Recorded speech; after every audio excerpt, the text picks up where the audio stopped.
اخ چاروئی لکٹ ٲسۍتن یا بوڑ ٲسۍتن یہ وسہِ تمام فیملی ہند طرف نخ ییٚلہِ یکجا چولہٕ آسہِ ییٚلہِ یکجا مسلمان آسن دہ بٲژ کھٮ۪وان تہٕ چون چولہٕ آسہِ نہٕ الگ الگ کینٛہہ اکھ قربٲنی چھِ اکہِ گرٕ خٲطرٕ کٲفی تہٕ اگر اس گھر میں 50 افراد کیا 100 افراد بھی پائے جاتے ہو اگر ہتھ فرد آسن أکسٕے چولس پہ یہندِ خٲطرٕ چھُ اکوے جانور کٲفی تہٕ حد کھۄتہٕ زیادٕ بٲژ تہِ ٲسۍتن چولہٕ چھُ اکوے اکھ جانور چھُ یہندِ خٲطرٕ کٲفی تہٕ شٲفی۔ غیر مقلد مشتاق احمد ویری صاحب نے حال ہی میں کسی جگہ تقریر کی ہے۔ اپنی تقریر میں وہ کہتے ہیں کہ اگر کسی گھر میں 20 آدمیوں پر قربانی واجب ہو چکی ہو، اگر کسی گھر میں 20 آدمی صاحب نصاب ہو،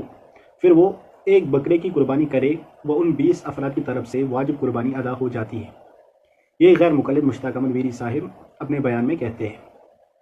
جب میں نے ان کے اس بیان کو سنا تو میں حیرت میں پڑ گیا کہ کوئی آدمی اتنا ان پڑھ اور جاہل کیسے ہو سکتا ہے، کیونکہ ابن ماجہ میں روایت ہے، حضرت عباس رضی اللہ تعالیٰ عنہ راوی ہے، فرماتے ہیں کہ ان النبی صلی اللہ علیہ وسلم اتاہ رجل فقال، کہ پیغمبر علیہ السلام کی خدمت میں ایک آدمی حاضر ہوا اور فرمایا ان علی بدنۃ وانا موسر بها، فرمایا کہ میرے اوپر ایک بڑے جانور کی قربانی واجب ہو چکی ہے اور میں اس کی استطاعت بھی رکھتا ہوں، والا اجدها فاشتریها، لیکن مجھے وہ مل نہیں رہا ہے کہ میں خرید سکوں۔ کیا فرمایا کہ میرے اوپر ایک بڑے جانور کی قربانی واجب ہو چکی ہے اور میں اس کی استطاعت بھی رکھتا ہوں، لیکن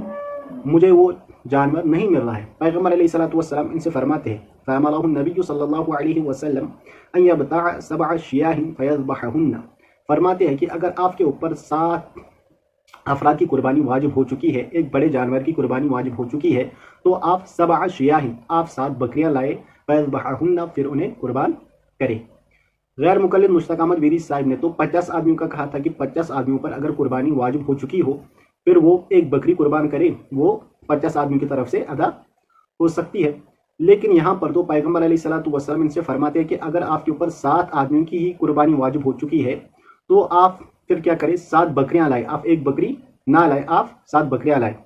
پھر انہیں قربان کریں۔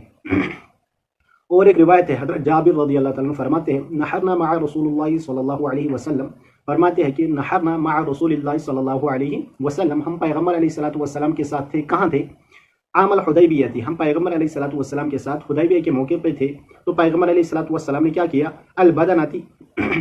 ان 7، پیغمبر علیہ السلام نے اونٹ جو ہے وہ 7 آدمی کی طرف سے قربان کیا، والبقرۃ ان 7، جو گائے ہے وہ 7 آدمی کی طرف سے قربان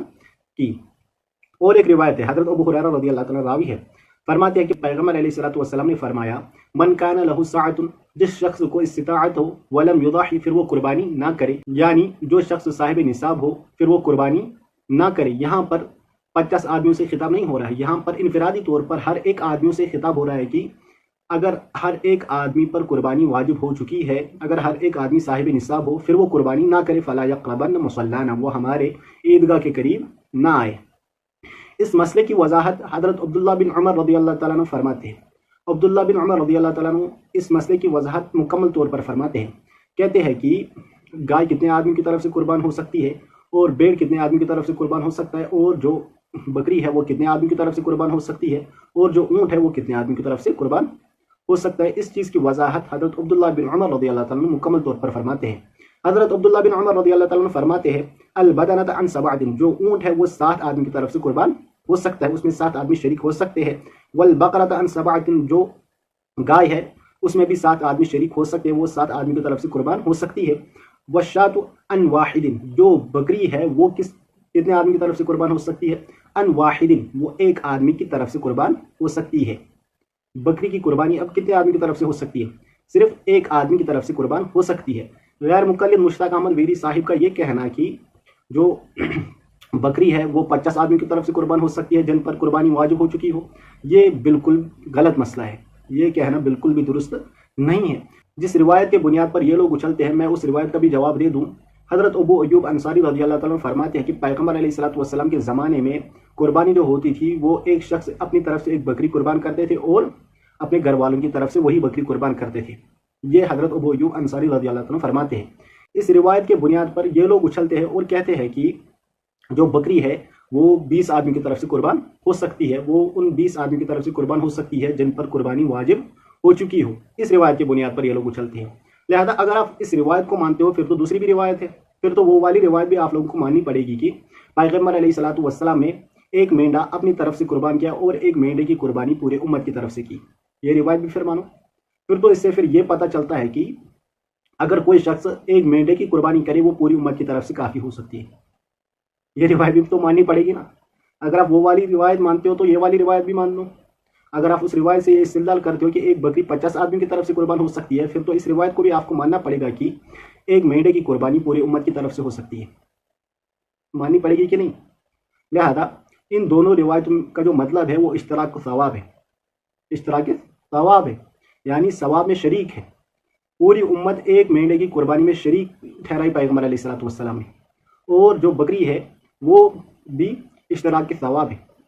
کہ پیغمبر علیہ الصلوۃ والسلام کے زمانے میں قربانی ایسے ہوتی تھی کہ ایک بکری کی قربانی پورے گھر کی طرف سے ہوتی تھی۔ اس کا مطلب ہے کہ ایک بکری میں تمام گھر والے شریک ہوتے تھے، ان پر قربانی واجب